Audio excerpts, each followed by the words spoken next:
Buenas tardes, bienvenidos a Entre Nosotros. Este viernes, como todos los viernes, en el programa estelar hablando de temas políticos, estamos en una campaña electoral y entonces nos acompañan y nos visitan todos los viernes candidatos a la Diputación. Hoy nos acompaña Cindy Solís Rodríguez. Ella es candidata en el segundo lugar a diputada por la provincia de La Alajuela en el Partido Republicano Social Cristiano. Cindy Lisbeth Solís Rodríguez es la hija de don Jorge Luis Zamora Solís Zamora y de doña Yanori Rodríguez Rojas. Nació el 26 de julio de 1986, tiene 35 años, se casó el 26 de julio del 2014, tiene un hijo y es votante en Porvenir de Ciudad Quesada. Se casó en una fecha de cumpleaños. Exacto, exacto. De hecho, como dato curioso, tanto mi esposo como mi hijo también cumplen en el mes de julio. Y ese fue mi regalito, eh, un esposo y un buen esposo. Eso puedo dar fe el día de hoy. En todo este proceso me ha estado apoyando muchísimo. Bueno, mi suegra vive con nosotros y bueno, y él también está asumiendo todo el cuidado de mi hijo de 6 años y también el de mi suegra, que ya tiene deterioro cognitivo. Bueno, y también es un hombre maravilloso, muy responsable, un excelente esposo, un excelente profesional y también un excelente papá. Cindy Y compañero, por Solís, supuesto. conversemos un poco de Cindy Solís, la de Porvenir de Ciudad Quesada. Sí. Bueno, yo hice la escuela ahí a 50 metros de la casa.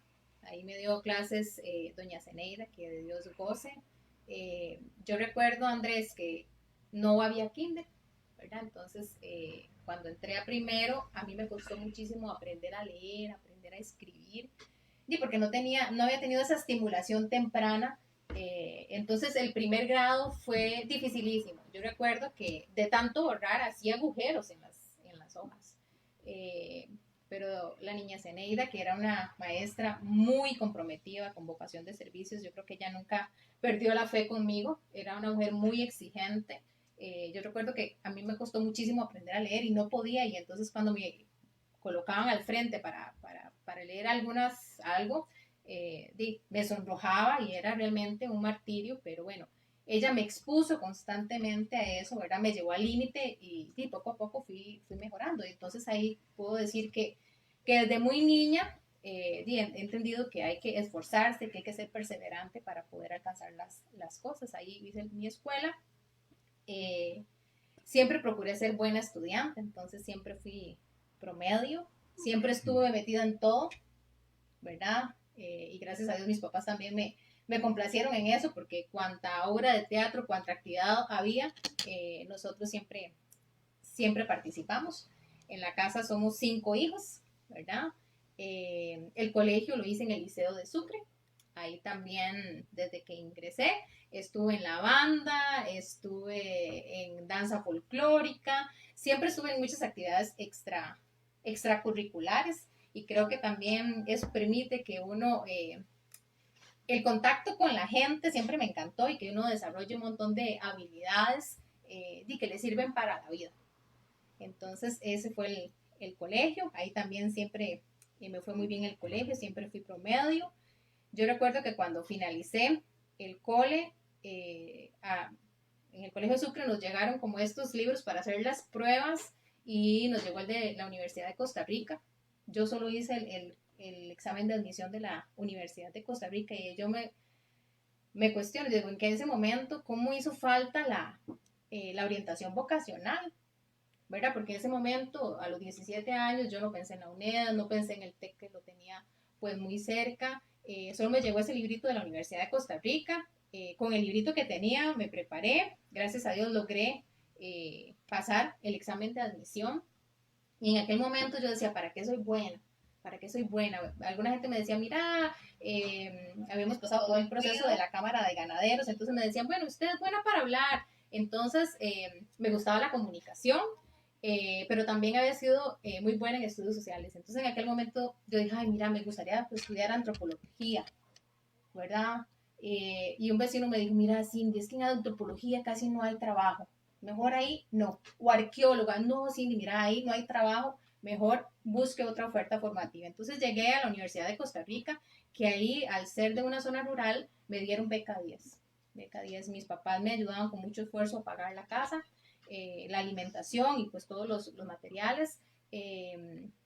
Entré a geografía, llevé geografía de Costa Rica, geografía mundial, quedé fascinada y ahí empecé esa carrera. También sentía como esa, ¿verdad? Inquietud por estudiar comunicación. Entonces recuerdo que saqué un préstamo con CONAPE.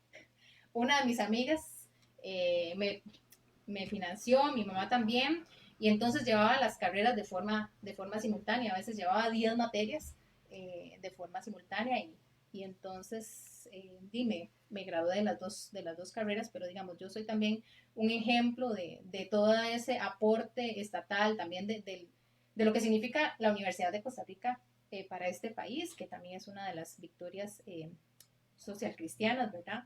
Y también de lo que significa para una familia de clase media el aporte de CONAPE, que también en algún momento se ha visto como, ¿verdad? Como que lo han querido desmantelar.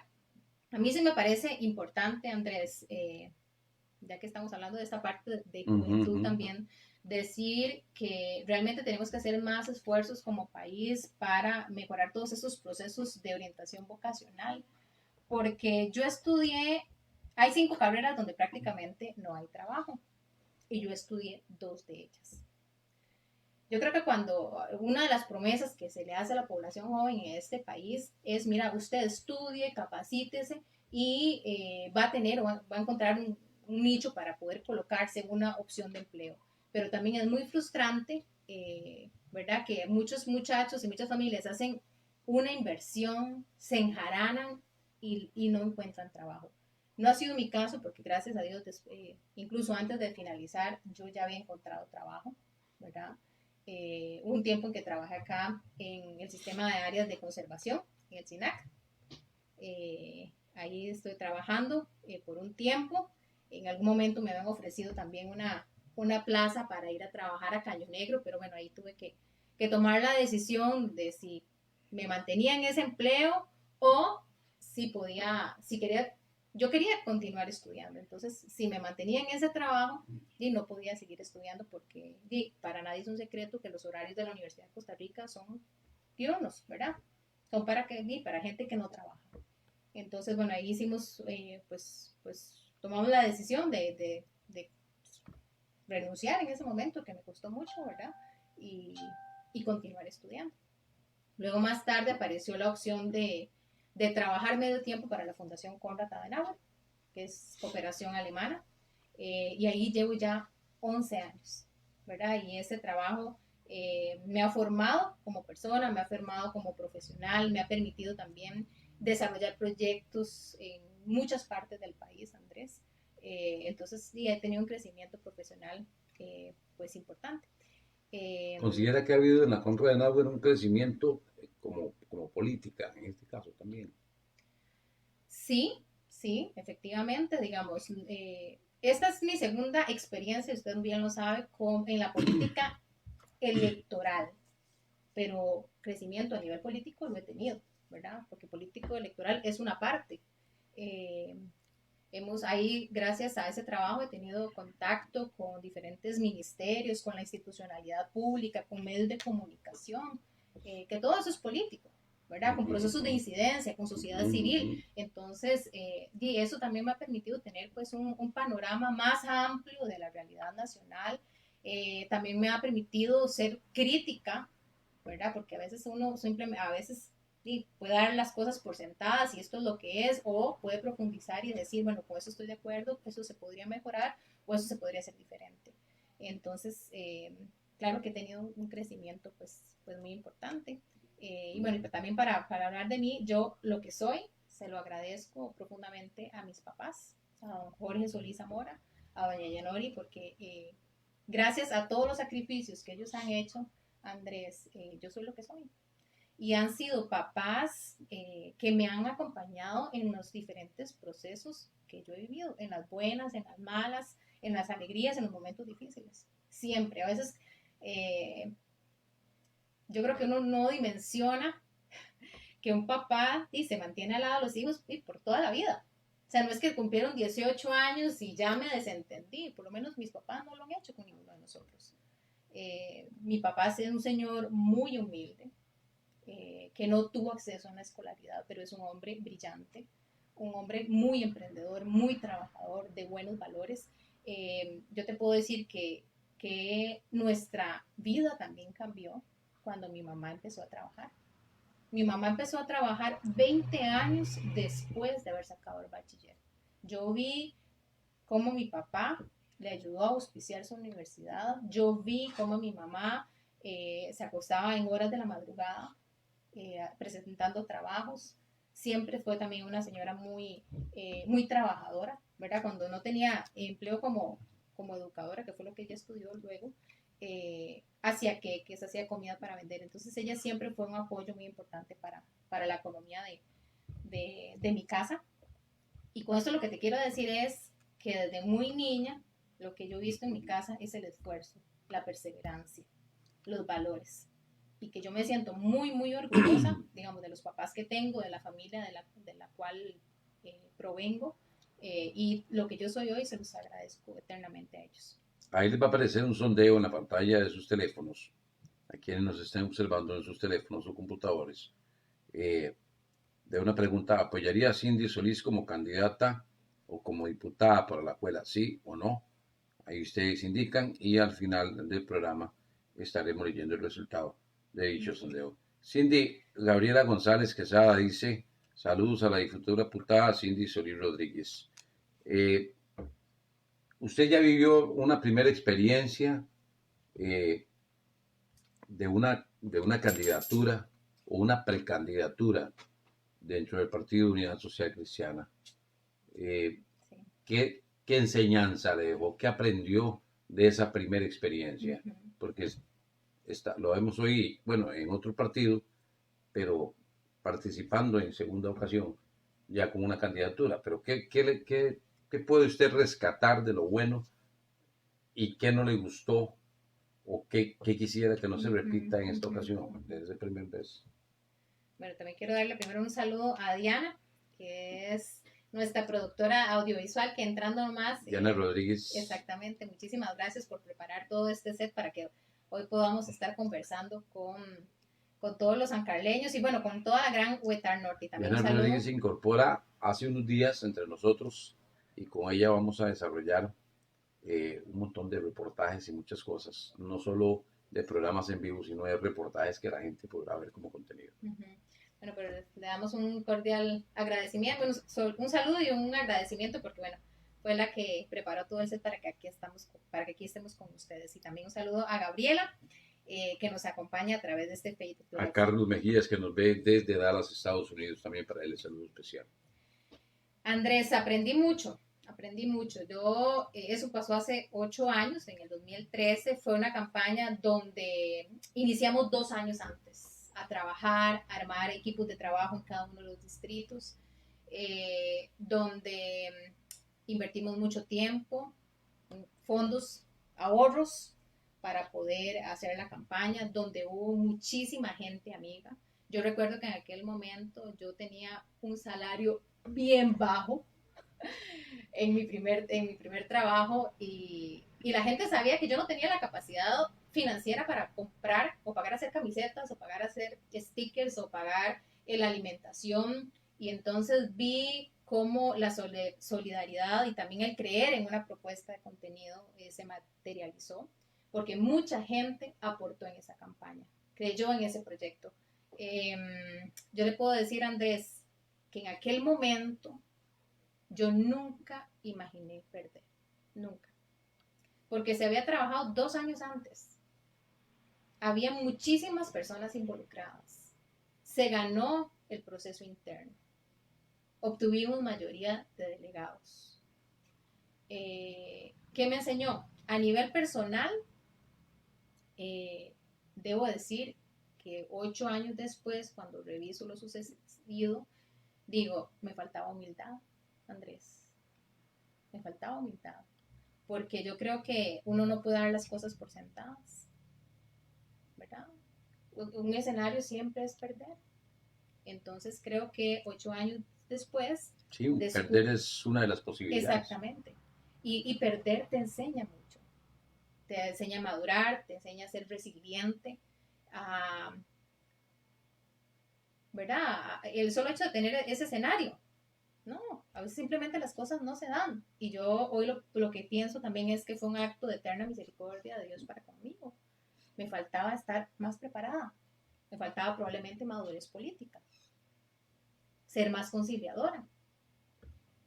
Porque en aquel momento mi decisión fue hacerme a un lado para que doña Alicia hiciera su campaña, ¿verdad? Porque jamás estoy dispuesto, jamás yo haría contrapublicidad contra nadie, ¿no? Porque no es mi estilo. Pero entonces aprendí eso, que tenía que haber sido más humilde porque me faltaban muchas cosas por aprender. Y aún hoy, Andrés, me faltan muchas cosas por aprender. Yo en este momento considero, Andrés, que un diputado o que esa asamblea necesita de gente más humilde, de diputados que hablen menos, que escuchen más y que hagan más. Porque a mí como ciudadana me duele profundamente ver una asamblea legislativa llena de egos personales. Una persona no puede saber de todos los temas. Entonces tiene que tener la capacidad y la humildad de ir a buscar los sectores, los colectivos que sí saben para construir juntos. A mí me duele ver una asamblea que compite por ver quién presenta más proyectos de ley y que estamos hablando poco sobre la calidad de sus proyectos de ley. ¿Realmente están solucionando los problemas y las necesidades que tiene Costa Rica o nos estamos llenando de más burocracia? Yo creo que es lo segundo. Sí, construir proyectos de ley con la gente lleva más tiempo, es incluso complicado, pero es la forma correcta de hacerlo. Y a mí me encanta el Departamento de Participación Ciudadana de la Asamblea Legislativa, porque hay un montón de iniciativas de ley que han venido desde sociedad civil y donde me honra, Andrés, decir que he sido parte, donde he contribuido con un granito de arena, porque también no tolero ver políticos que se roban las victorias de sociedad civil. No. Los diputados somos facilitadores de procesos, donde sí nos corresponde legislar, donde nos corresponde hacer control político, pero también acompañar a sociedad civil organizada en los territorios. A nivel personal aprendí eso. ¿Qué aprendí de las estructuras partidarias? Que hay mucho por mejorar, Andrés. Hay mucho por mejorar. En aquella oportunidad se compraron delegados, aprovechándose de la necesidad de la gente de comer y de trabajo. Y eso no se hace. Hubo quien me dijo, ya, pero ofrezca usted más plata. Y yo dije, yo no me voy a permitir eso. Porque si me permito en lo poco, me permito en lo mucho. Y en aquel momento preferí perder, pero salí por la puerta grande. ¿Cree usted, Cindy, haciendo esta valoración de lo anterior, ahora cuando usted lo dice, de las estructuras políticas, cree usted que era mejor irse del partido que dar la lucha dentro del partido por cambiar lo que no estaba bien? Andrés, le puedo decir que yo me mantuve, pasó esa elección y me mantuve en ese partido, pero después comprendí que la cúpula estaba tomada y que eso no iba a cambiar. Y que mis valores y principios no son negociables. Yo me fui con mis valores y principios, no los dejé, me los llevé. Y ahora estoy en un partido que no es perfecto, que le falta madurar, que hay cosas que mejorar, sí, porque yo creo que uno tiene que ser crítico siempre, ¿verdad? Pero que se respetan procesos, para prueba un botón. En este proceso interno de la unidad pasó exactamente lo mismo que me sucedió a mí 8 años atrás. Eso quiere decir que el partido sigue siendo el mismo. La unidad sigue siendo el mismo. Bueno, sucedió peor. Y mientras no hagan una revisión de sus estatutos, seguirá expulsando gente, porque yo sé que sus seguidores son personas muy críticas y muy informadas. Pero en esta ocasión sucedió peor, Cindy. Y yo les diría que se pongan a analizar de los 26 partidos cuántos son de inspiración humanistas cristianos y se darán cuenta que la unidad ha expulsado a mucha gente y han buscado casa aparte, que yo también considero que no es lo más conveniente, porque con tantos partidos políticos los procesos de negociación en una asamblea legislativa cuestan más y también donde surgen partidos temáticos. Lo que necesitamos es partidos con gente que tenga la capacidad de analizar los problemas en su integralidad. No que vayan a legislar para grupos o sectores específicos, no, porque necesitamos resolver problemas país. ¿Cómo hacerle creer eso a la gente? Yo creo que la gente se va a informar y va a elegir el 6 de febrero partidos que realmente tengan una propuesta seria. Porque también Andrés, bueno, y yo también invito a todos los seguidores a que realmente escuchen los debates, que realmente revisen la hoja de vida a nivel profesional y personal de los candidatos. Cuando tenemos, en nuestro caso, en el republicano, hay una persona que trabajó por 25 años en el hospital de niños, que tiene méritos profesionales, que ha hecho cosas, pero entonces vemos un montón de candidatos a la presidencia que no hay. No hay un historial que usted diga, mira, sí, esta persona fue sobresaliente en su carrera profesional. Sí, pero el doctor Demostró, Hernández ya presentó ese mismo currículum en una campaña anterior y no logró convencer con eso. no es que no logró convencer. Usted recuerde cómo está cuando el Partido Republicano tan siquiera existía y estábamos todos en la unidad, el doctor tuvo la posibilidad de ser presidente. Y renunció 2 veces. Ajá, y renunció por diferencias con el comité ejecutivo en relación a cómo se iba a manejar la deuda. Don Rodolfo Hernández es una persona honesta e íntegra y no se iba a prestar a cosas, ¿verdad? Y ahora está en el Partido Republicano. Saludos Sí, desde Heredia, Eduardo Solís Vargas, un educador. un cordial saludo a don Eduardo. Y como le decía, yo sé que sus seguidores son personas críticas e informadas y yo lo que les insto es a que realmente revisen las hojas de vida, revisen las propuestas de cada uno de los partidos que se está presentando. Y también, Andrés, seamos honestos, hay un montón de partidos nuevos, ¿verdad? Y ya a nivel de diputaciones, que para poder sacar diputados y tener representación en la Asamblea Legislativa hay que tener estructura en toda la provincia. Yo revisando los compañeros que vamos acá por San Carlos, son personas muy respetables, pero a veces están en partidos políticos y que son incipientes y que no necesariamente tienen estructura en los 16 cantones. Entonces, alcanzar un cociente o un subcociente realmente se pone cuesta arriba. Entonces, yo creo que también los sancarleños tenemos que pensar en votar por partidos para lograr esos 3 espacios de poder que ya tenemos en la Asamblea Legislativa. Y perdón porque antes no te dejé terminar la idea en relación a que en esta oportunidad fue peor lo que hicieron en la unidad. Ahí te corté, disculpa. Sí, no, me refiero peor porque en ese momento la zona norte, aunque fuera no en su persona, sí, pero sí en otra, quedó representada. En esta ocasión no lleva una representación. Por eso yo creo que es peor que en esa otra ocasión. Sí, y yo creo que Andrés, que este sistema de elección de diputaciones hay que repensarlo, hay que repensarlo. En otros países hay listas abiertas, ¿verdad? Y las personas pueden decir, mira, de estos 11 diputados yo voto por el tercero, y entonces, porque ahora, digamos, a veces hay líderes comunales muy sobresalientes que empujan los primeros lugares, pero digamos, en Honduras, la gente va y busca a su candidato y elige directamente con listas abiertas. También hay otras propuestas que dicen, mira, seamos provincia. La Gran Huetar Norte, seamos provincia, la 8ª provincia. Eso garantiza 4 puestos para un hombre, 4 puestos para las mujeres. Somos la mitad de la población. Y a usted le consta que hay muchos partidos políticos que no están de acuerdo y se resisten a la paridad horizontal y vertical. Bueno, está por ley, ahora simplemente hay que aplicarlo, pero bueno, hay reacciones en relación a esta legislación. Las acciones afirmativas están ahí para garantizar la equidad. No son totalmente definitivas, pero lo cierto es que hay un proceso, hay un camino todavía por andar para el empoderamiento de las mujeres y para que realmente tengamos espacios de poder reales en los diferentes partidos políticos, ¿verdad?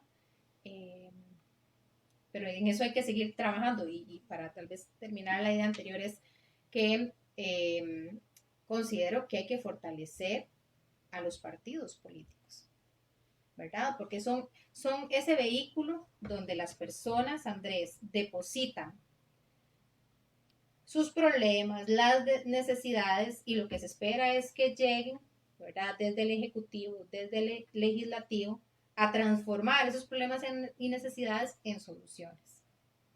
Pero también, ¿qué es lo que ha pasado? ¿Verdad? Pasa un gobierno y pasa el otro gobierno, no hay políticas de Estado. Cada gobierno llega y cambia todo lo que hizo el anterior, ¿verdad? Yo creo que en eso también hace falta humildad. Lo que está bien y lo que se ha hecho bien hay que mantenerlo y mejorarlo. Y lo que no, pues hay que empezar a direccionar la cosa para que el país camine. Pero ha faltado eso, ¿verdad? Y por eso también uno ve cómo la población joven es como ajena, no me interesa la política, no quiero saber nada, pero oye, es un sistema que hay que seguir fortaleciendo, ¿verdad? Porque si usted ve lo que pasa en Venezuela, lo que ve en Cuba, lo que ve en nuestra mano en Nicaragua, porque a mí me duele en el alma lo que está pasando en Nicaragua, no podemos permitir que eso le ocurra a Costa Rica. A veces uno piensa que esto jamás nos va a pasar en Costa Rica, pero puede pasar. Venezuela pensaba lo mismo y pasó de ser uno de los países más ricos a ser un país que expulsa a su gente, ¿verdad? Y entonces tenemos que fortalecer nuestro sistema democrático, tal cual lo tenemos, es a través de los partidos donde se accede al poder y se administra el Estado. Pero entonces, si no nos parecen ciertas cosas, repensemos. Por eso yo decía, bueno, tengamos una octava provincia, que la Gran Huetar Norte realmente tenga sus espacios de curul. Por ejemplo, Upala, los Chiles, Guatuso, ellos dicen, a nosotros nunca nos dan un espacio. Que sea elegible. Bueno, Palo lo lleva, pero no, que sea elegible. No es visible. Correcto. Entonces, y por ejemplo, vea lo que le pasó a la unidad en esta oportunidad.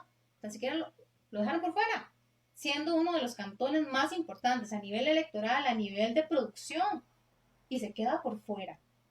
Entonces, si uno repiensa la forma, ¿verdad? Podría decir, bueno, somos una octava provincia, coloquemos la Gran Huetar Norte, sí, todos estos cantones, y entonces hay una distribución para que nuestra región tenga representación. También hay algo, se lo voy a decir, el problema es que yo creo que al candidato o a los candidatos o a los políticos, por decirlo así, les falta sinceridad. En la entrevista que les realizamos el sábado, que fueron como 10 minutos, a Fabricio Alvarado, yo le dije, bueno, Nueva República no lleva un candidato representando la zona norte a la diputación. Sí, sí lleva. En un tono, hasta yo sentí como que molesto. Sí lleva, porque los diputados son provinciales. Y Nidia Céspedes, Ignacio Alpizar, que son los candidatos de Nueva República, o sea, ellos han venido una cantidad de veces a la zona norte, sin ser nacidos en San Carlos, sin ser nacidos en la zona norte. Cuando yo le iba a preguntar, fue que él fue en una entrevista en un gimnasio de pie, y entonces él se retiró y no me dio chance de decirle. Bueno, es que ellos no fueron electos por Nueva República. Ellos fueron electos por Restauración Nacional, se declararon independientes, después sí se vinieron. No fueron electos por Nueva República. Entonces ahí es donde yo creo que le falta sinceridad a la gente, porque cree que toda la gente no entiende. Y claro que hay gente que entiende. Aquí tenemos una pregunta de Eduardo Solís Vargas, profe, le digo yo a Eduardo Solís Vargas. Pero yo quiero partir de un punto. ¿Se ve Cindy Solís en la Asamblea Legislativa como diputada? Sí, Andrés. Sí se ve. Sí me veo. Ok. Y me veo siendo una diputada trabajando con la gente. Ok. Aplicando el modelo donde tengo experiencia, que es lo que estoy poniendo a disposición. Andrés, yo llevo 10 años trabajando con grupos organizados. Vamos a partir de ahí. Para que de ahí, ya que usted dice que sí se ve en la Asamblea Legislativa, y ahí partamos con lo siguiente. Eduardo Solís pregunta, ¿qué opciones puede tener? Digamos, cambiémosle esa parte. Digámosles, tiene, ya usted es diputada. ¿Qué opciones tiene Cindy Solís para que el ICE devuelva las frecuencias medias para IMT? Incidencia política. Es incidencia, seguimiento, control político. O sea, eso es lo que puede hacer un diputado. O revisar el marco legal y hacer modificaciones, reformas, con la gente que sí sabe. Andrés, con expertos que sí saben. Porque a veces un diputado pretende saber de todos los temas y no es así. Y simplemente con sus asesores o con prueba documental, que es muy importante, hacen. Pero creo que aquí la consulta a expertos sobre ciertos temas es fundamental. Grupos organizados es fundamental. Porque te repito, hay leyes que se generaron y que no vienen a resolver. Por ejemplo, el sistema banca para el desarrollo. Sigue siendo para unos pocos. Simplificación de trámites. No vino a simplificar nada, porque estamos siempre llenos de burocracia. Yo creo que un diputado tiene que acompañar a los grupos organizados con ese tema que nos pregunta don Eduardo Solís Vargas. Hay que hacer incidencia. Seguimiento, porque también qué pasa en los despachos, llega una queja, llega un tema en específico, lo reciben, pero el seguimiento a cada uno de los temas es pobre. Yo creo que un diputado también tiene que enfocarse en ciertos temas para poder tener resultados concretos, porque solo tenés 4 años para hacer las cosas. Dice Luis Diego Corrales Arce, mi buen amigo Luis Diego Corrales de Florencia, dice, muchos votaron por un diputado más para que San Carlos, por parte del partido político que representa, pero al final el diputado electo hizo casa nueva. Sí creo que le falta mucho por madurar al partido del doctor.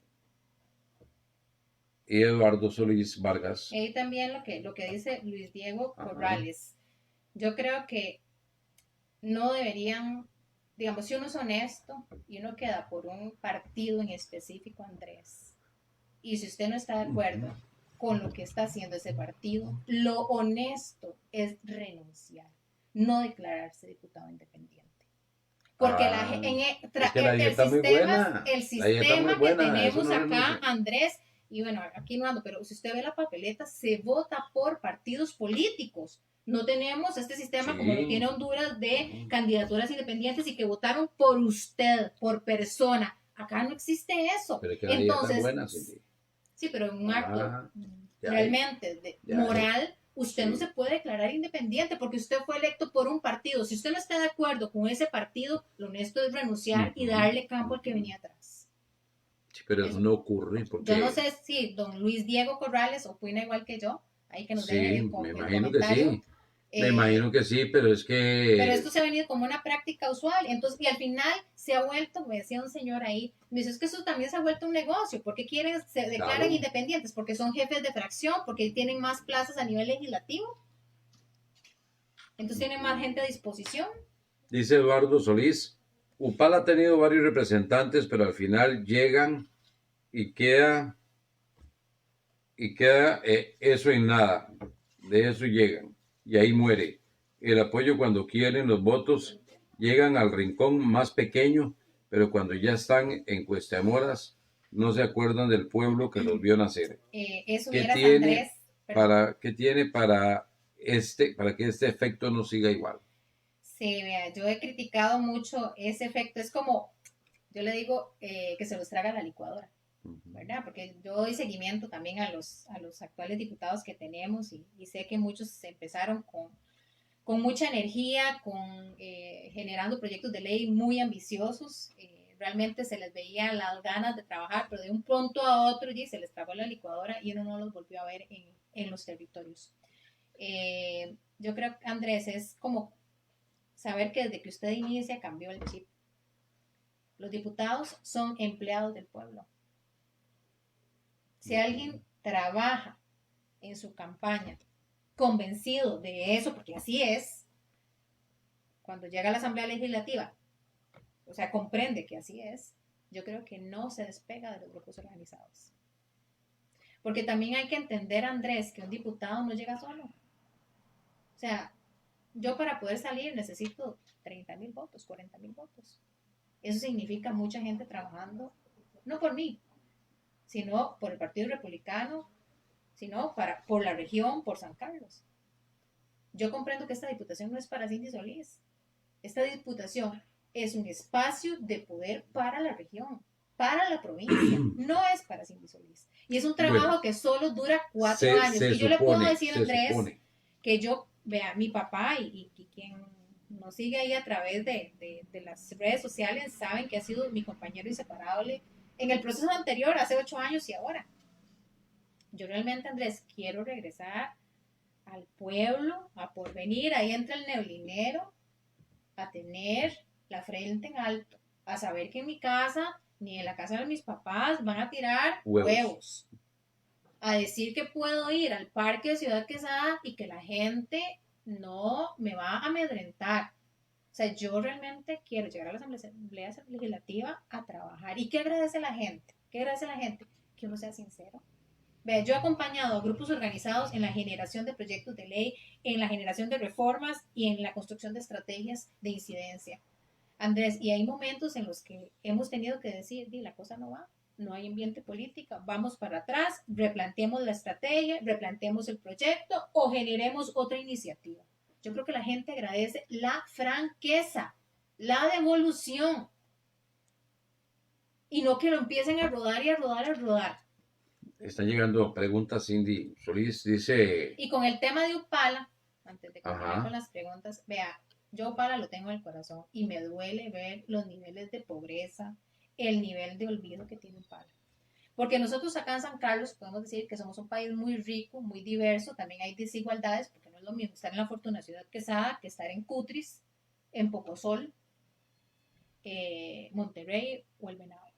Somos un cantón rico, pero también hay desigualdades importantes. Pero cuando usted llega a Upala, ve el estado de la infraestructura pública, ve el estado de las carreteras. No hay conexión para internet ni para el teléfono, Andrés, ni para el teléfono. Yo le puedo decir que ahora nos fuimos en un cráter y hasta el clutch perdimos del carro. Y en medio de la nada de noche ni señal teníamos para pedir ayuda. En medio de la nada. He ido a casas de piso de tierra, casas donde no hay electricidad, casas donde el jefe de hogar no tiene empleo, casas donde encontré a una muchacha sorda, sin audífono, sin saber lesco, sin tener la opción de una formación. Y entonces le decían, mira, es que ella tiene que tener una pensión por ser discapacitada. No, ella es sorda y podría tener un empleo y podría formarse. Andrés, nosotros hemos caminado todos los santos días, visitando cada uno de los distritos, y no solo San Carlos, porque a mí me corresponde trabajar la Gran Huetar Norte. Y así lo he querido hacer, porque es la forma de conocer las historias, es la forma donde yo veo la necesidad, y es la forma donde a mí me ratifica qué es lo que yo tengo que ir a hacer ahí. Y yo comprendo que sola no puedo llegar, que necesito de la gente. Porque a mí no me va a dar la vida, Andrés, para hacer casa a casa en todos los barrios. Y entonces yo necesito que realmente las familias me ayuden a llegar y me den ese empujón. Hay gente que tiene mucha plata, que puede pagar un comercial para salir por la tele y te puede quedar sentada en su casa. Y hay gente que puede contratar a un dirigente para que le organice el distrito y saque a la gente a votar. Y en Yolillal, por ejemplo, de Upala, me dijeron, es que aquí pagan a 10,000 colones el voto. ¿Usted cuánto lo va a pagar? Primero, no podría pagar ni a 1,000, ni me atrevería, porque eso flagela nuestra democracia. Y yo jamás me lo permitiría. Acá hay una propuesta que no solo yo la he construido, yo tengo ideas. Y pongo a disposición estas manos, estos pies y la experiencia que he acumulado en estos 11 años. Eso es lo que yo le estoy poniendo a disposición de la gente. Y reconozco con humildad que hay un montón de temas que me faltan por aprender. Pero también le puedo decir que soy una persona comprometida, que lo que no sé lo voy a investigar. Y hasta que no lo entienda bien, no voy a parar. Y que voy a tocar las puertas que sean necesarias para que la cosa salga bien. O sea, yo tengo formación y he trabajado 11 años en formulación de proyectos. Entonces, yo trabajo en función de objetivos, metas, tiempo determinado. Y ese es el modelo que yo pretendo también implementar en la Asamblea Legislativa. Y entonces a toda la gente que me ha acompañado en este proceso, yo le he dicho, ajá, usted está acompañándome en este proceso, no me puede dejar sola. Y vamos juntos. Así que, bueno, por lo menos con Upala, Guatuso y los Chiles, hay un compromiso, Andrés, de realmente vernos como región. El desarrollo y la generación de bienestar no sucede entre los límites administrativos que se disponen. Realmente tenemos que hacer conexiones. No, por lo menos para la Gran Guatemala Norte hay pendientes un montón de proyectos que nos harían más competitivos y que mejorarían todo el esquema productivo. Vea cómo, si con 3 espacios de poder en la Asamblea Legislativa nos ha costado, y no lo tenemos actualmente, la carretera San Carlos, el aeropuerto regional allá en Aguasarcas, en Altamira, el Telca, que es este tren eléctrico que nos conectaría con Limón en Muelle y que hay un proyecto también de conectarlo con tablillas en los Chiles. El canal seco, hay un montón vea, el centro de valor agregado, por Dios, que eso urge. Vea lo que tengo acá, un hospital vea lo que tengo aquí. Anodado, carretera, canal seco, aeropuerto, tren y milla fronteriza. Okay. Yo quisiera como que llegara porque todos los candidatos a diputados han llegado a hablar de estos proyectos, como que todos llevan lo mismo.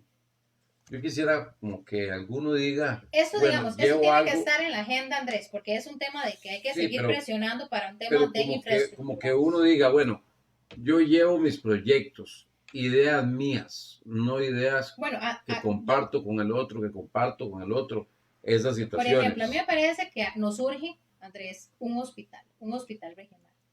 Vea, ha sido muy doloroso también y en este caminar he conocido a muchas familias que tienen algún familiar con cáncer.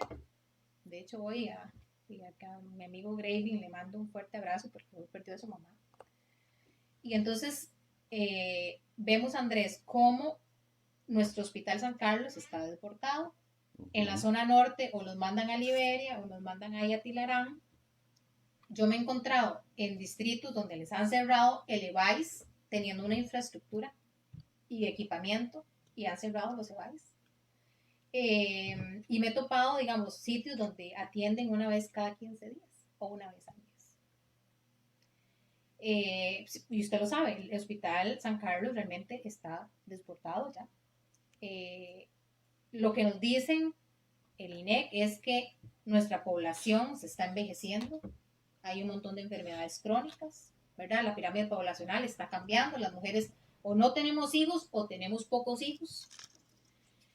Y también la OMS lo que dice es, al 2038 se va a duplicar los casos de cáncer. Y Andrés, con ese bicho, una detección temprana hace diferencia. Hace diferencia.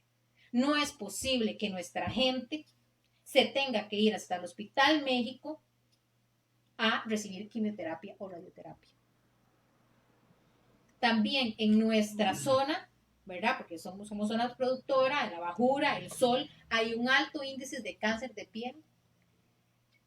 Se le dañan a las personas en edad laboral los riñones por no tomar agua, por estar tantas horas al sol.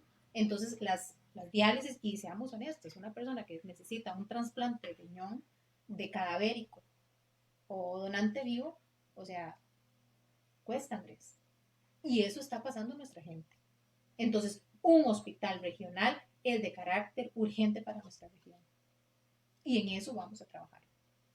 Por ejemplo, también otro proyecto que bueno, yo he trabajado con poblaciones vulnerabilizadas y pretendo seguirlo haciendo desde la Asamblea Legislativa.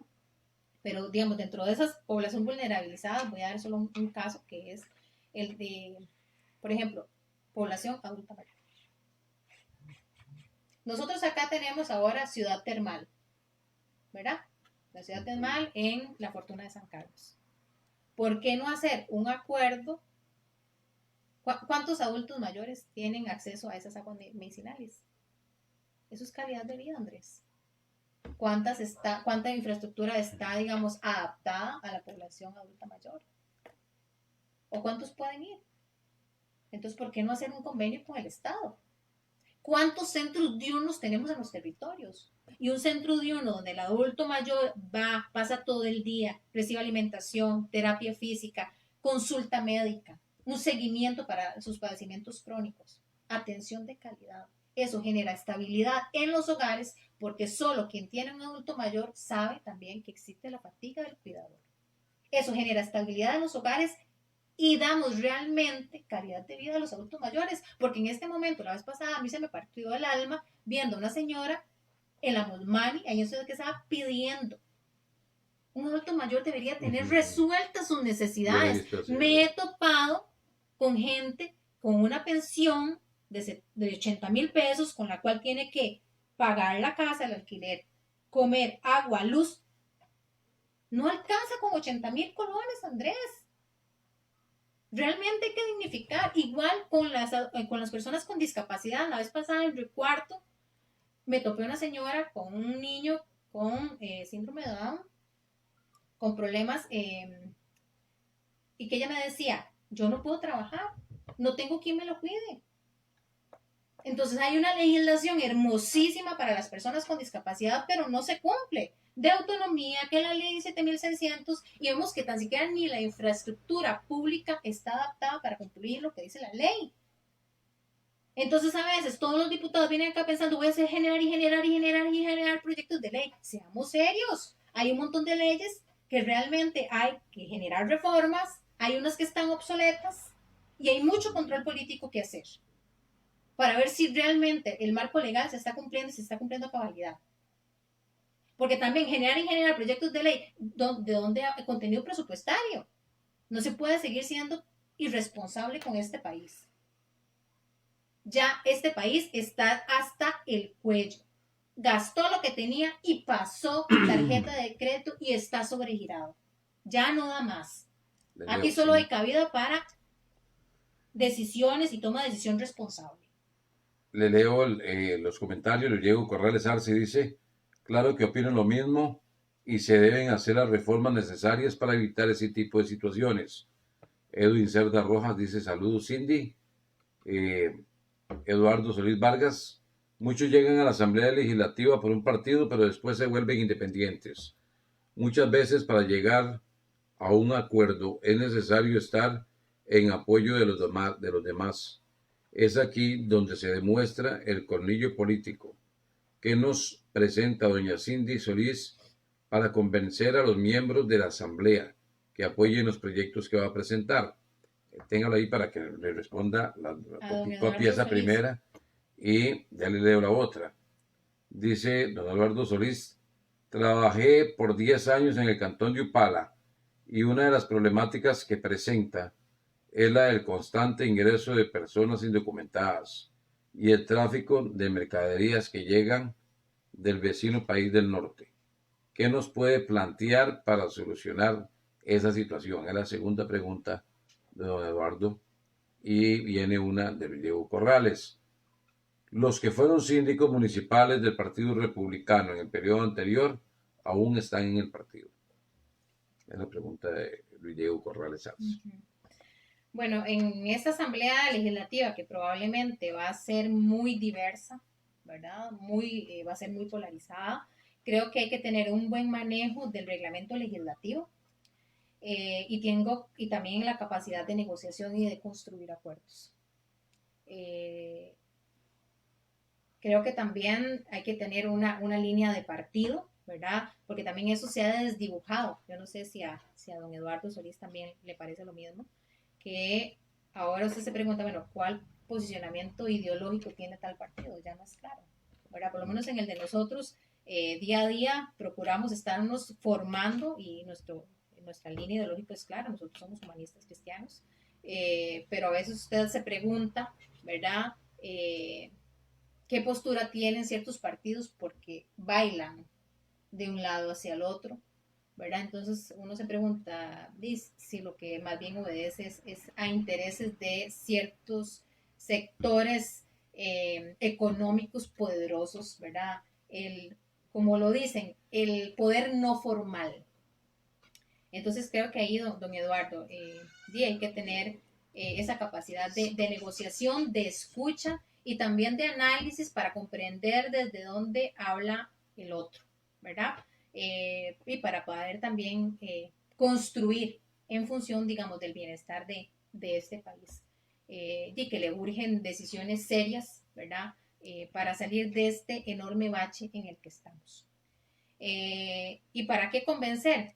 Yo estoy consciente que esta no es una diputación de Cindy Solís, que esta es una diputación de la Gran Huetar Norte, donde yo voy a construir con la gente y con los colectivos, y yo creo que eso da credibilidad, ¿verdad? Porque hay un apoyo desde los territorios. Recientemente, yo no sé si vio un informe que salió de Mideplan y también de la ministra de Trabajo y de Seguridad Social, donde se veía, Andrés, que hay una hiperconcentración de la producción en el gran área metropolitana. Y yo, por ejemplo, voy a ser una diputada que voy a estar pensando en las regiones, en la periferia. Nos han dejado olvidados y esa es una línea clara que voy a llevar y donde espero, digamos, apoyo de las cámaras empresariales regionales, de las agencias para el desarrollo económico local, y de trabajar con de las asociaciones de desarrollo, de las fuerzas vivas, ¿verdad? Ese va a ser el músculo que yo espero tener si Dios me da la gracia de poder llegar a la Asamblea Legislativa, porque yo estoy haciendo lo mío y le pido a él que me permita poder llegar a servirle desde ahí. Luego, con el tema población migrante. Don Eduardo, más o menos, y creo que es hasta más en este momento por toda la crisis política que está viviendo Nicaragua, y tenemos más de 1 millón de personas en condición irregular. Y realmente el Estado tiene que hacer un esfuerzo por revisar la normativa para tratar de que estas personas normalicen su condición en el país. Y realmente hay que tener control en las fronteras. Nuestra frontera es muy permeable y por ahí está pasando droga, mercancías, como bien lo decía, tráfico de personas. O sea, ahí hay coyotajes y se sabe quiénes son. Y entonces hay una policía de fronteras, ¿verdad? Que realmente hay que equiparla, porque hay que tener control en las fronteras, ¿verdad? Y es algo en lo que... Y también pasa por un tema de soberanía y de seguridad. Eso hay que hacerlo, no se puede seguir postergando más, Andrés. En ese sentido hay que tomar decisiones. Porque aquí ustedes entran y salen, sí, porque hay una parte, sí, que es la población que trabaja, que entra y sale, sí, que hay que hacer también un esfuerzo con el sector empleador para tratar de regularizar esas personas. Pero lo grave es droga, mercancías, trata de personas. Y que eso se está dando. Y lo otro de don Luis Diego es que si las personas que estuvieron como autoridades municipales sí, que fueron síndicos se municipales. mantienen. En este momento, bueno, doña Gina, ella presentó la renuncia al partido, la hemos buscado en diferentes momentos para acercarla nuevamente al partido, pero bueno, ella nos ha manifestado que en este momento ella está con un trabajo que es donde le piden estar al margen o neutral en relación a los partidos políticos. Está vinculado, creo que son como un sector empresarial, en una cámara, entonces ahí recibe, digamos, a todos los postulantes, pero no puede vincularse a uno como tal. Sí le puedo decir que hemos hecho un esfuerzo por reunir, ¿verdad?, a nuestras autoridades municipales de la provincia de Alajuela para que haya un intercambio de buenas prácticas y también una retroalimentación hacia el partido, ¿verdad? Porque a veces los partidos llevan a la gente a las municipalidades, pero no les da acompañamiento, ¿verdad? Pasó el proceso electoral y se desligó. Entonces en el republicano estamos tratando de hacer bien. O terminan su gestión y se retiran del partido, como también ocurre. Sí, pero creo que entonces ahí eso también son debilidades del partido. Un partido tiene que estar presente, capacitando y también verificando que las decisiones que esté tomando esa autoridad municipal sean congruentes a nuestros principios y valores. Porque igual ocurre cuando aspiran por ejemplo, los que fueron candidatos a regidores en la campaña municipal pasada no se conservan en el partido, se fueron del partido y hoy están en otro partido. Sí, que eso se está dando mucho, ¿verdad? Ese brincar de un partido a otro. Pero entonces ahí repito, Andrés, eso es lo que demuestra es debilidades en nuestro sistema de partidos, porque eso no solo le pasa al republicano, le ha pasado a un montón de partidos, pero entonces Sí, ahí porque es que tocar. suena como que si no gano o si no quedo, entonces me molesto y me voy al Sí, otro lado a ver si en pero otro eso quedo. pasa por disciplina partidaria, por tener una línea ideológica contundente. Y usted dice, mira, no, yo no puedo no puedo estar en un país social cristiano y después, sí, no sé, irme a un partido de principios de izquierda, ¿verdad? Entonces, pero eso No, también lo que yo digo es, Andrés, pasa porque los partidos políticos reconozcamos que tenemos una debilidad y nos ocupemos, formemos más a la gente, acompañemos más a nuestras autoridades municipales y eso no pasaría.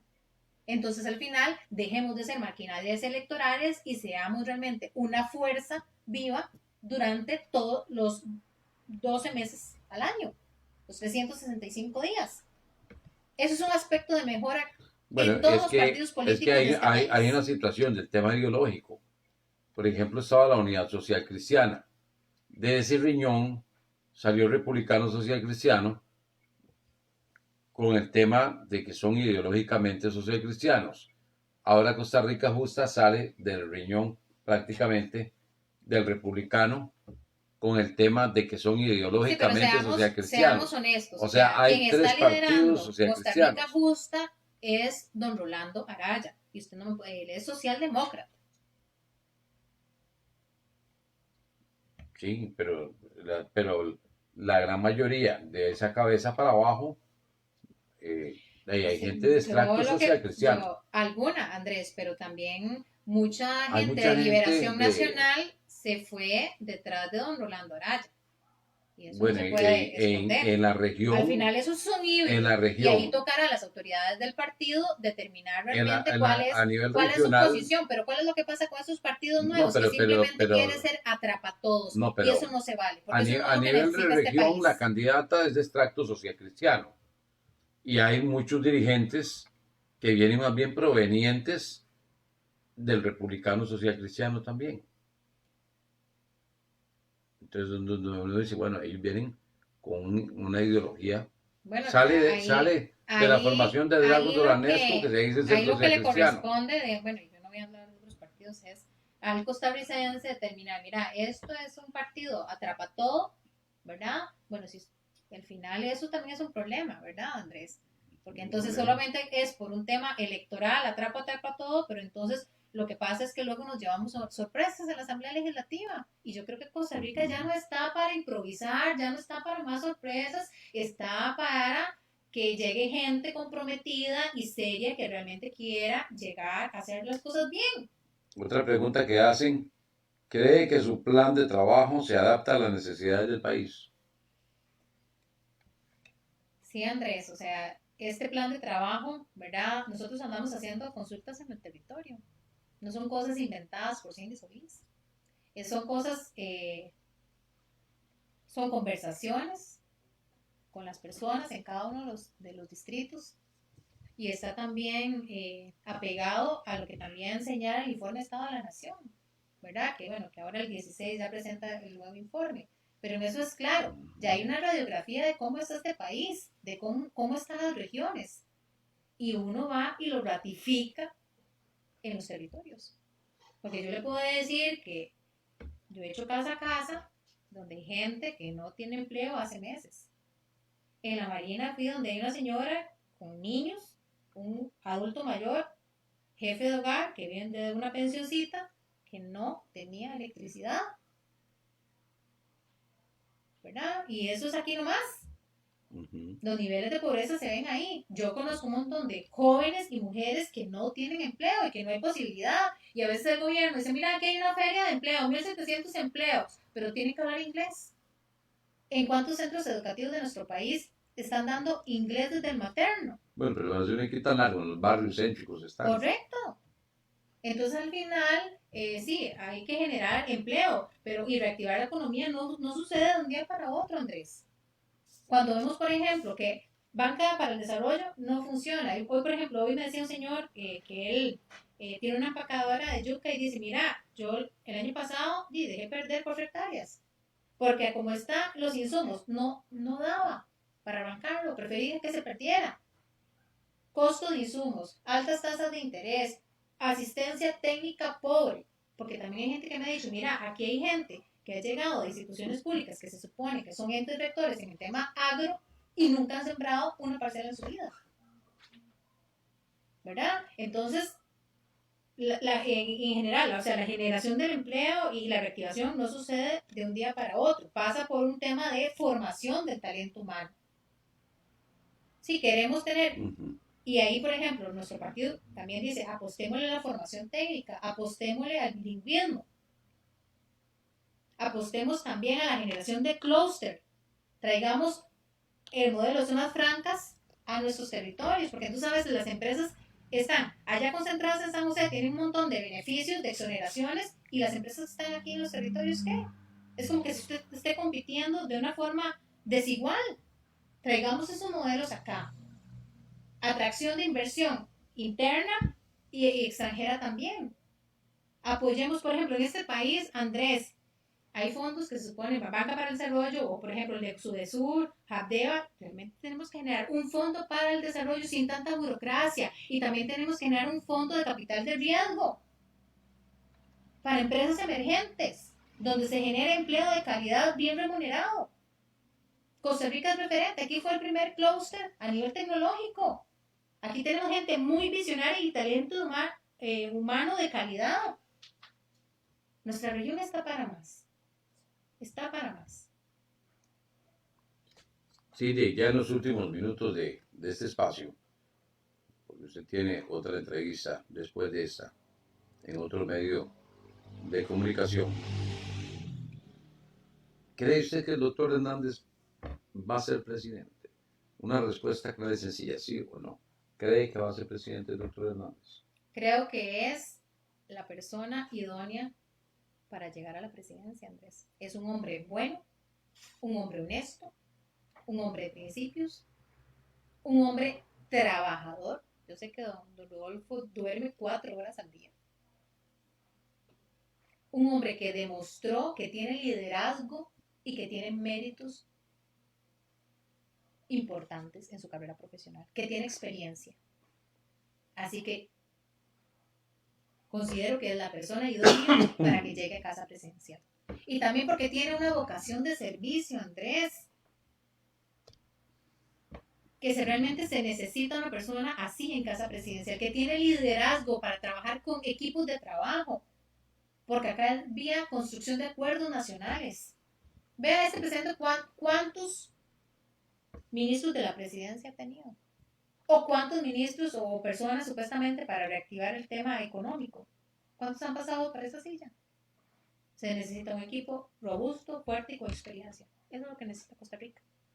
Y don Rodolfo Hernández lo tiene. Si no fuera Rodolfo Hernández el presidente de Costa Rica, que es el que usted obviamente espera que sea, de 27 candidatos, ¿cuál le gustaría que fuera? Porque tenemos una parrilla grandísima. ¿Cuál cree usted que, por lo menos a usted como Yo solo ciudadana? visualizo a don Rodolfo, Andrés. Yo visualizo a don Rodolfo. Sí le puedo decir quién desearía jamás llegue a gobernar este país y es don José María. Yo espero que la gente se informe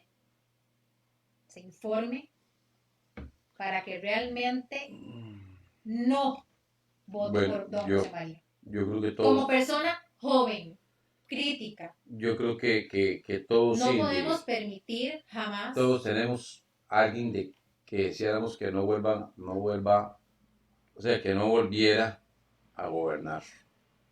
Yo le puedo decir el mío. Yo le puedo decir el mío. ¿De quién cree el mío? Sí, ¿quién es? Carlos Alvarado, que no va a hacer nunca más. Pero entonces, aquí no se puede hacer como... Sí, creo Dios que guarde, sí. Dios guarde y repita. La vez pasada peleando el ojo decían, te lo pedimos, señor, y lo dijeron como por 8 veces de forma consecutiva. Y yo creo que en esa sintonía estamos todos los chicos. Así que bueno, las personas que nos están acompañando, esta noche. Realmente les invito a emitir un voto informado. Debe leerle a Carlos Valdés, porque Carlos Valdés acaba de conectar. Dice: buenas noches. Mientras algunos candidatos reforzar la fuerza pública, consideran reforzar la fuerza pública para lograr cumplir con la gran tarea en el mantenimiento de la seguridad ciudadana. Hay sectores civiles que claman por disponer de medios idóneos como las armas de fuego para su legítima defensa. A mí me asusta. Habida cuenta que no siempre se dispone de la presencia policial en los sitios críticos donde se cometen ilícitos, incluyendo los hogares de muchas personas. Muchas mujeres, de hecho, están cada vez más interesadas en esto, para mantener un verdadero empoderamiento en su propia seguridad. ¿Cómo ve el tema la candidata? Gracias y éxitos. Para José Fabio Vázquez Quiroz también el saludo cordial. ¿Cómo ve usted eso? Yo he hablado con varias personas que trabajan en la fuerza pública y hay que dignificar, ¿verdad? Esa profesión. Sé que tienen salarios mínimos, que tienen escasa capacitación e información y eso, Andrés, o sea, hay personas que me han dicho, mira, con un salario mínimo, ¿usted cree que alguien de la fuerza pública se va a enfrentar al tráfico organizado? ¿No? Bueno, y también hay policías especializadas en ese sentido. Pero hay que profesionalizar más la fuerza pública y también eso implica un salario digno para la fuerza pública. Me preocupa, digamos, el tema de la aportación de armas para los civiles y eso es cuando la sociedad piensa que tiene que tomar la justicia por sus manos. Eso es lo que quiere decir, mira, fortalezcamos nuestra estructura de fuerza pública y de la parte judicial para que realmente los costarricenses volvamos a tener credibilidad en este poder de la República. Y creo que había otra pregunta de don José Fabio. No, José Fabio solo hizo unos signos ahí. Lo que habla don Carlos Valdés es en el caso de que muchas mujeres, o sea, las mujeres de hecho, están cada vez más interesadas en esto para tener un verdadero empoderamiento en su propia seguridad, de su propia seguridad. O sea, las mujeres son las que más quieren tener armas. Bueno, ayer, por cierto, hoy en la madrugada, mataron a una mujer ahí en la abundancia. La fuerza pública, la vez pasada hablé con, ¿verdad? Porque esto hay que hablar con la fuerza pública. Ellos nos decían que a veces ellos se sienten atados de manos. A veces ellos saben que hay una mujer víctima de violencia y que como es propiedad privada, digamos que el mismo marco legal les restringe a hacer su trabajo. Entonces al final, ¿usted cree que las armas, portación de armas resuelve el problema, Andrés? Con eso yo creo que uno siempre tiene que fijarse muy bien si lo que está poniendo es una curita o se va a la raíz del problema. Y yo creo que hay que irse a la raíz del problema, ¿verdad? Entonces revisemos el marco legal para que realmente las fuerzas policiales puedan hacer su trabajo. Porque efectivamente en este país nos están matando las mujeres. Sí, pero también y también, por ejemplo, hay otra cosa, también un instituto, Andrés, de la familia. Hay que trabajar las masculinidades. Y las masculinidades se trabajan desde el hogar, desde la familia. ¿Dónde? Es que usted dice nos están matando a las mujeres. Pero también imagínense todas las mujeres con armas, todos nos dicen no, yo no estoy avalando esa postura jamás, y en eso quiero que quede claro, no es portación de armas, ¿no? Es que realmente las mujeres nos sintamos seguras de poder ir por la calle y que nada nos va a pasar. Yo quiero también seguridad para mis sobrinas, pero entonces eso pasa también por fortalecer los cuerpos policiales, fortalecer también, y es un tema de formación y de nuevas masculinidades desde el hogar, para erradicar el machismo, para erradicar la violencia. Pero la violencia está en la calle, no solamente está en las casas. Sí, en todas partes, pero desde los hogares, ¿y quién comete la violencia? Las personas. ¿Y dónde nos formamos las personas, Andrés? En las familias. Y en este país y este gobierno específico ha querido desmantelar la familia, y la familia es el pilar más importante que tiene una sociedad, al lado de la educación. Y en ese sentido tenemos que trabajar. Ahí es donde usted hace personas con valores y principios que comprendan que jamás usted puede agredir al otro. Dice De que entienda que Diego, sus libertades y sus derechos terminan donde empieza el del otro. dice Diego Corrales, se deben abrir de nuevo las subdelegaciones de policía en los distritos. Sí, de hecho, por ejemplo, ahora estamos trabajando también del lado de unos dirigentes comunales en Santa Rosa Pocosol, porque también había un terreno para una delegación y bueno, ahí al parecer algo pasó con el terreno y bueno, estamos también ayudando a hacer todas las averiguaciones para que ese terreno pueda regresar a la asociación y que finalmente pueda haber una delegación en Santa Rosa. Y también obviamente está todo el rol de todo lo que es seguridad, toda la parte preventiva y todo lo que son los grupos organizados en las comunidades. ¿Verdad? Ahí también tenemos que entender que como ciudadanos tenemos un rol, ¿verdad? No es simplemente delegar el poder cada, ya ahora 2 años, porque o en las autoridades municipales o en las nacionales, sino que los ciudadanos también tenemos, en la Constitución, el artículo 9 dice que también tenemos un poder. Y cuando los ciudadanos realmente interiorizamos eso, empezamos a participar de la construcción de la política pública, de la fiscalización de todos los bienes de la hacienda pública. Entonces realmente los ciudadanos tenemos que creérnoslas, tenemos que participar en las diferentes organizaciones que hay en el territorio. Agradecerle, Cindy, que nos acompañara, Ay, gracias, que interactuara Andrés. con todos los que nos están observando esta ya noche de Y viernes. muchas gracias por sus preguntas. Tal vez ahora más tardito puedo entrar acá y poder contestarles directamente por si algunas se nos quedaron sin por si hay algunos que están sin contestar o si contesté de forma escueta para poder ampliar. Agradecerle. Muchísimas gracias. Y ojalá que el sancarleño y los de la zona norte, porque sé que acá te sintonizan desde varias partes del país, nos puedan dar ese voto de confianza al Partido Republicano. Nos encontramos ¿cómo digan?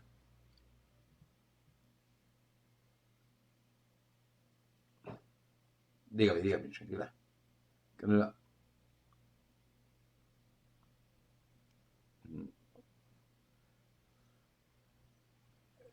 Me mandó un mensaje de WhatsApp.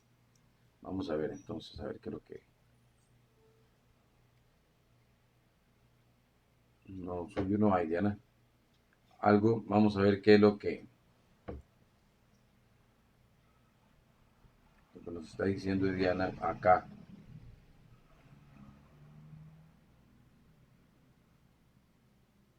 Ok, sí, de acuerdo.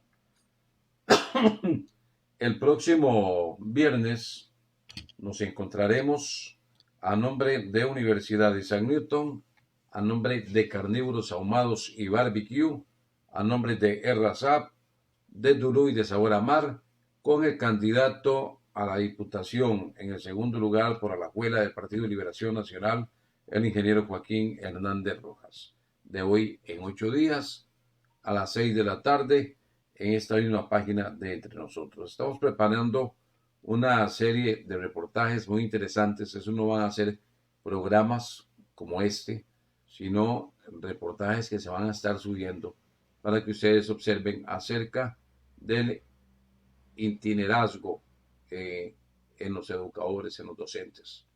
Eso que fue una sugerencia de don Antonio Badilla, de lo que existe, que hay, nos dice don Antonio Badilla, un educador pensionado de mucha experiencia, que el itinerazgo a lo largo de los años ha creado dentro de los hogares distanciamiento familiar, restricciones a la vida social de los educadores, rupturas maritales, divorcios matrimoniales, y hay un montón de situaciones que ha traído el itinerazgo, el que un educador un tiempo esté en un lugar, otro tiempo esté en otro, y siempre lejos de su casa, lejos de su familia, de sus hijos y de sus seres queridos. Y entonces vamos a traer ese tema del itinerazgo con gente que conoce el tema, experta en el tema, que nos digan el por qué ocurre esa situación, el por qué se sigue viviendo año a año el itinerazgo en el Ministerio de Educación Pública. Nos encontramos el próximo viernes con Joaquín Hernández